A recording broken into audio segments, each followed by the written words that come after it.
Text Jerry Bain, multimedia producer, Educause. What are the pain points for faculty in these adaptive courses? We talked about that it can be a little clunky, but it also gives you a lot of insight into where your students are. You say sometimes faculty have trouble adapting to teaching these kind of classes. What are the pain points, and how do you think these can be addressed in the next 5 years? You said we've gotten a lot better in the last 5 years. What do you see the next 5 years being in terms of addressing some of those pain points? Go ahead, Connie, then I'll. How to engage with the technology effectively, I think, is the biggest challenge. Some faculty look at it and they create their own messages and they know how to read dashboards and they know how to engage.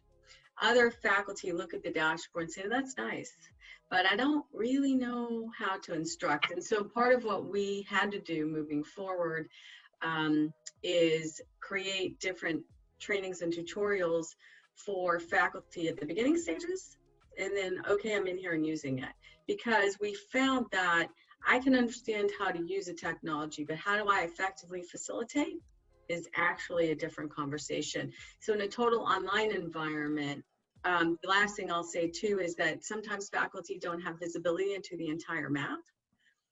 They understand the content that's happening, but if a student is hung up on a particular question, if the student doesn't bring that question to the faculty, then it's a harder conversation. So I think while it gives insight, faculty do potentially have to adjust and not know, every little experience the student is having with the content, which for some faculty, they can roll and work with it, and other faculty may need a little bit more work in dealing with the content that way. Chuck? Do you know the Bob Dylan song, A Hard Rain's Gonna Fall? Text Johnson, Chuck Dziubian. There are a lot of pain points, and Connie's done some very specific ones with faculty-student interaction, the transformation of faculty roles, the transformation of student roles. That kind of change is difficult. Adaptive learning is a lot of work. Preparing a course and realize it is a great deal of work. Both of our institutions support our faculty beautifully. Connie does it, we do it. It's required. If you just throw faculty to the wolves, it's not going to work. Trust me, it won't want to work. Students are now asking questions like, let me preface this, adaptive learning puts a great deal of pressure on universities as we've come to know them. Really does. Students are asking questions like, why do we need semesters? Which frankly is a hell of a question. And the answer we have is because we have semesters. Adaptive learning puts a pressure on everything we've known about education. And it sort of blows up all of the things we've held sacred about higher education for all of these years. That's what it does. That's the pain point in this. And we said last night, what are universities dealing with? Some of the stuff that's coming down in terms of funding, and as we go to the COVID crisis, is devastating to universities. You're looking at what the president of the University of Michigan just wrote. It's just devastating what's happening to our flagship institutions.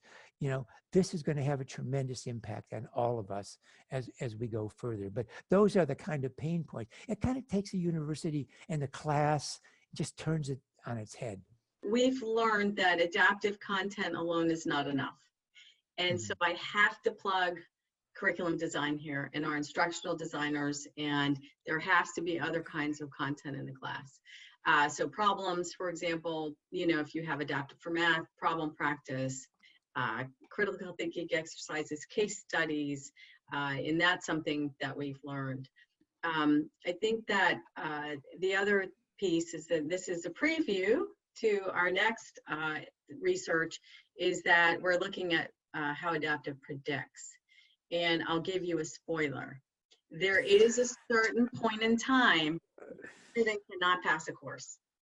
They hit a wall at a certain point in the course, and that's what our next bit of research is, which for CTU has been so insightful. If you think in a 5.5-week model at a certain point in time in the course, doesn't matter if a student's not passing, they're not going to pass. That's a tough one to swallow for an educator, but it makes sense. And so I think our research is continuing, and we're looking at how this can also continue to effectively inform faculty about how to engage with students for improved outcomes. Logo, Educause, art.edu, C-A-U-S-E.edu.